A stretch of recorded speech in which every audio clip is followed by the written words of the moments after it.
Televizor yoki ijtimoiy tarmoqlarda jinoyat ustida qo'lga olingan shaxslarning videolariga ko'zimiz tushadi.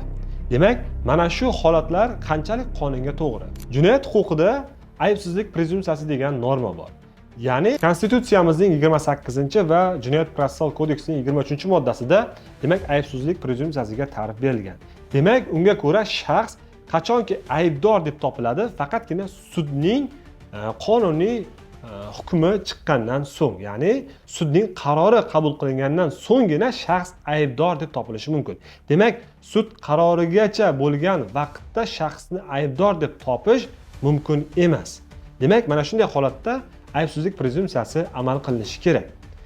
Chunki ushbu fuqarolar keyinchalik balki ularga nisbatan noto'g'ri tadbir amalga oshirilgandir, balki noto'g'ri ayblovlar qo'yilayotgandir, bu tergov davomida ma'lum bo'ladi.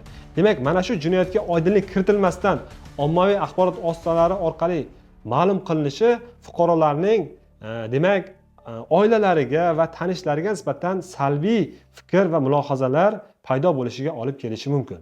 Demak, mana shu qonun normasiga qat'iy amal qilishlarini so'rab qolamiz.